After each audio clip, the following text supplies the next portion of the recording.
Hi guys, how are you all? ఎలా ఉన్నారు అందరూ? అయితే చాలా బాగున్నాను. సో ఈరోజు టాపిక్ వచ్చేసి నాట్ సెట్ ఎగ్జామ్ అంటే ఏంది, మనం ఎలా ప్రిపేర్ అవ్వాలి, దాని యొక్క స్ట్రాటజీస్ ఏంది అనేది ఈ వీడియోలో ఎక్స్ప్లెయిన్ చేస్తాను.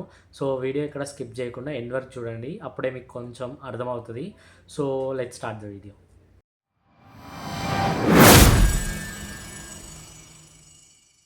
బ్రదర్, నాట్ సెట్ అంటే ఏంది అని చాలామందికి డౌట్ ఉంటుంది. మీకు నార్మల్గా హిందీలో ఇంగ్లీష్లో వీడియోస్ చూస్తూనే ఉంటారు, బట్ తెలుగు వాళ్ళ కోసం ఈ వీడియో ఎక్స్ప్లెయిన్ చేస్తున్నాను. సో నాట్ సెట్ అంటే nursing officer recruitment common eligibility test. ఇది ఒక టెస్ట్ ఆల్ ఓవర్ ఇండియాలో జరుగుతుంది.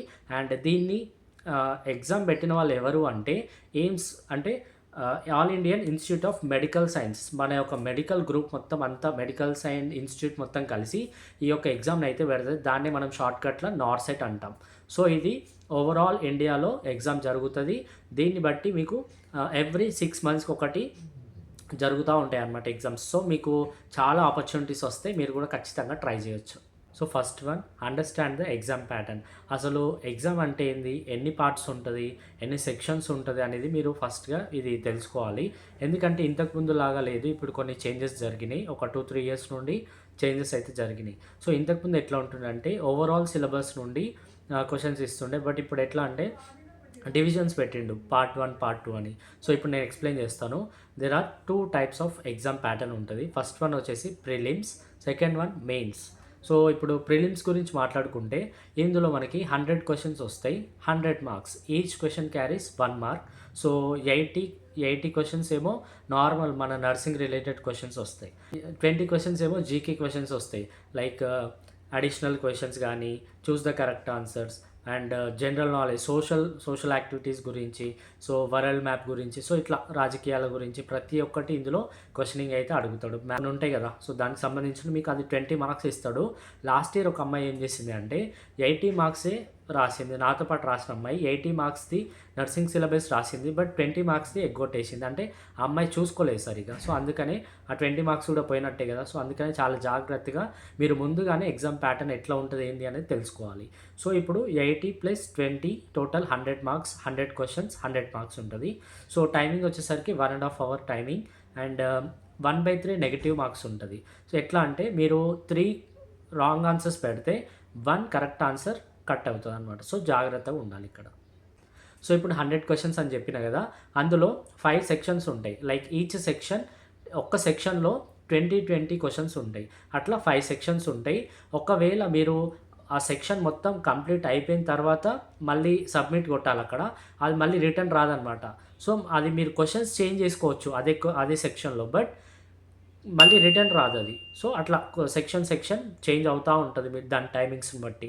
సో అందులోపే మీరు అన్ని క్వశ్చన్స్ని అటెంప్ట్ చేయాలి. తెలిసినవి అటెంప్ట్ చేయండి, తెలియని వదిలేయండి. కానీ ఏదో తెలుసు కదా అని అడ్డిమారి గుడ్డి దెబ్బ అని అట్లా పెట్టొద్దు, ఎందుకంటే నెగిటివ్ ఉంటుంది కాబట్టి చాలా జాగ్రత్తగా ఉండాలి. సెకండ్ వన్ మెయిన్స్ ఏంటి అంటే ఇందులో మోస్ట్లీ 160 క్వశ్చన్స్ ఉంటాయి. So 160 questions carries 160 marks. So ఇందులో టోటల్ నర్సింగ్ సిలబసే ఉంటుంది, బయట నుంచి ఎక్కడ ఏ క్వశ్చన్ అడగడు. మీరు ఫస్ట్ ఇయర్ నుంచి ఫైనల్ ఇయర్ వరకు ఏది చదువుకున్నారో నర్సింగ్ రిలేటెడ్ టాపిక్స్ అన్నిటి గురించి, anatomy, physiology, nutrition, biochemistry, microbiology, so ఇట్లా ఎఫ్ఓఎన్ ప్రతి ఒక్క సబ్జెక్ట్స్ నుండి క్వశ్చన్స్ అయితే అడుగుతాడు. ఇందులో సినారియో బేస్డ్ క్వశ్చన్స్ ఉంటాయి అండ్ ప్రాక్టికల్ క్వశ్చన్స్ ఉంటాయి. లైక్ ఇప్పుడు ఎమర్జెన్సీ ఒక పేషెంట్ నీ ముందు కింద పడిపోయింది, నువ్వు యాజ్ ఎ నర్స్గా నువ్వేం చేస్తావు. సో ఇట్లా నార్మల్ క్వశ్చన్స్ అయితే అడుగుతాడు, మీరు కొంచెం క్రిటికల్గా ఆలోచించి ఆన్సర్ చేయాలి. సో ఇందులో మనకి 2 అవర్ టైం ఉంటుంది. సో కొంచెం జాగ్రత్తగా నిదానంగా ఆలోచిస్తూ పెట్టాలి. ఇందులో కూడా 1/3 నెగిటివ్ మార్క్స్ ఉంటుంది. సో ఈచ్ మీరు 3 రాంగ్ ఆన్సర్స్ పెడితే కనుక 1 కరెక్ట్ ఆన్సర్ పోతుంది. సో అందుకని నెగిటివ్ పైన ఎక్కువ కాన్సన్ట్రేట్ చేయకుండా మీకు ఏది కరెక్ట్ అనిపిస్తే అది మాత్రమే అటెంప్ట్ చేయండి. సో మార్క్స్ని మీరు సేఫ్గా ఉంచుకోవచ్చు. సో 160 క్వశ్చన్స్ అని చెప్పిన కదా, ఇందులో 4 సెక్షన్స్ ఉంటాయి. ఒక్క సెక్షన్లో 40 క్వశ్చన్స్ ఉంటాయి. 40 ఇట్లా 4 సెక్షన్స్ ఉంటాయి. సేమ్ దానిలాగానే ఒకవేళ మీరు ఒక సెక్షన్ అయిపోయింది సబ్మిట్ కొడితే మళ్ళీ ఆ సెక్షన్ రిటర్న్ రాదు. సో మళ్ళీ మీరు సెకండ్ సెక్షన్కి వెళ్ళొచ్చు. సో ఇట్లా ఉంటుంది. మీరు ఎప్పుడైతే ప్రిలిమ్స్లో పాస్ అవుతారో మీరు అప్పుడు మెయిన్స్కి ఎలిజిబుల్ ఉంటారు, లేదంటే ఎలిజిబుల్ కాదు.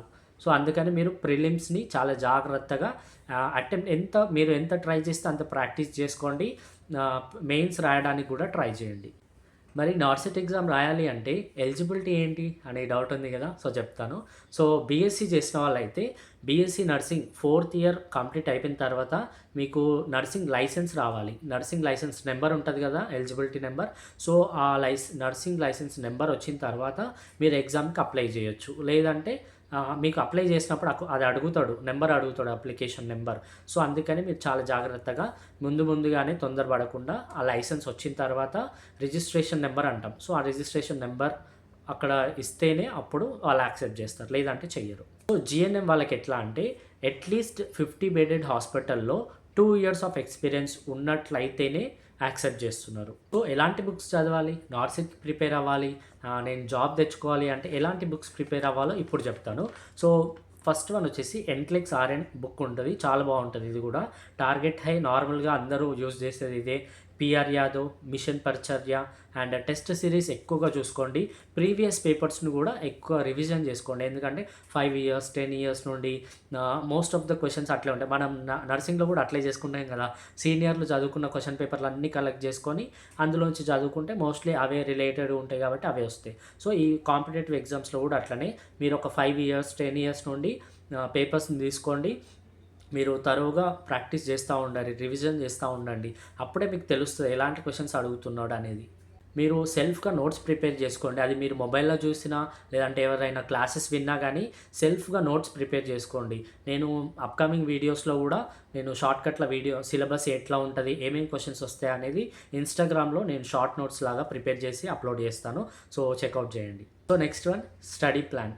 అసలు మీరు కన్ఫ్యూజ్ అవ్వకుండా ఒక షెడ్యూల్ని మెయింటైన్ చేసుకోవాలి. అంటే మీరు ఒక టైం టేబుల్ని ప్రిపేర్ చేసుకోవాలి. అది ఎట్లా చేయాలనేది చెప్తాను. సో మీరు పర్ డే 300 నుండి 400 నార్మల్గా 300 నుండి ఒక 400 క్వశ్చన్స్ సిలబస్ బట్టి మీరు క్వశ్చన్ ఆన్సర్స్ ఉంటాయి కదా, మల్టిపుల్ చాయిస్ క్వశ్చన్స్, అవిటిని ప్రాక్టీస్ చేయాలి.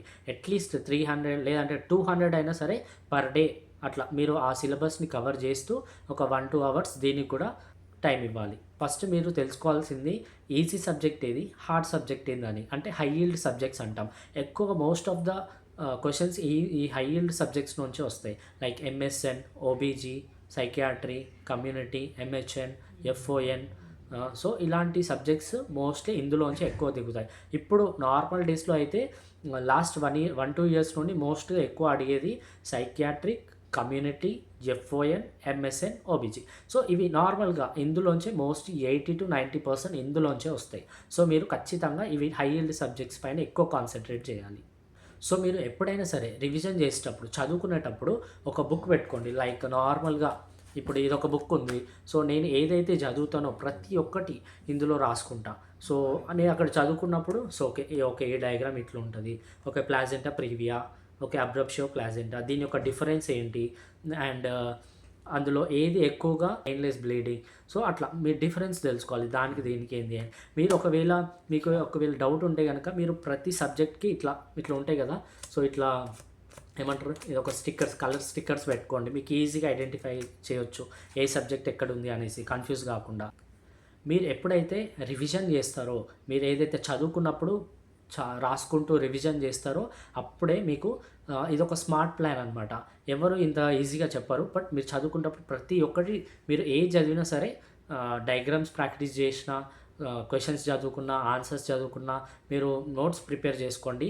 ఎందుకంటే రివిజన్ మేక్స్ మ్యాన్స్ పర్ఫెక్ట్ అంటారు కదా. సో మీరు ఎప్పుడైతే చదువుకుంటారో అప్పుడు రివిజన్ చేస్తారో అది మీకు మైండ్లో గుర్తుండిపోతుంది. సో అసలు మర్చిపోలేరు, ఎగ్జామ్ టైంలో కూడా ఈజీగా గుర్తొస్తుంది. సో ఇది టాపర్ యొక్క సీక్రెట్ అనమాట. సో ఇప్పుడు నెక్స్ట్ మంత్లో నార్సెట్ 10 అయితే ఉంది కదా. సో డేట్స్ వచ్చేసరికి స్టేజ్ 1, స్టేజ్ 2 ఈ రెండు ఉన్నాయి. స్టేజ్ 1 ఏమో April 11th ఉంది, స్టేజ్ 2 April 30th ఉంది. సో ఇప్పుడు మళ్ళీ నెక్స్ట్ నార్సెట్ 11 వచ్చేసరికి September 13, September 30. సో ఇట్లా మీకు ఎవ్రీ 6 monthsకి ఇట్లా పడుతూనే ఉంటాయి పోస్టులు. సో మీరు ఖచ్చితంగా ప్లాన్ చేయండి. మీరు ఫైనల్ ఇయర్లో ఉన్నప్పటి నుంచి కాన్సన్ట్రేట్ చేస్తేనే మీకు ఈజీగా జాబ్స్ వస్తాయి. లేదంటే 5 years తర్వాత చేస్తా, 10 years తర్వాత చేస్తా అంటే అది కాని పని. ఎందుకంటే ఇప్పుడు చూస్తున్నారు కదా, ఇప్పుడు మేము 4-5 years అయింది. ఇప్పుడు ట్రై చేస్తే అవుతుంది, కాదని కాదు, బట్ మాకు ఇక్కడ జాబ్స్ చేస్తూ ప్రిపేర్ అవ్వాలి అంటే కొంచెం కష్టం కదా. సో దానికంటే ఒక షెడ్యూల్ పెట్టుకోవాలి. సో అప్పుడే మీకు జాబ్ వస్తుంది. సో వీడియో మీకు నచ్చింది అనుకుంటాను. మీ ఫ్రెండ్స్కి కూడా షేర్ చేయండి, లైక్ చేయండి అండ్ సబ్స్క్రైబ్ చేసుకోండి, మెయిన్ ఇంపార్టెంట్. నెక్స్ట్ వీడియోలో మరింత కొత్త టాపిక్తో మీ ముందుకైతే వస్తాను. Until then keep watching my videos. ఉంటాం వల్ల. Bye bye.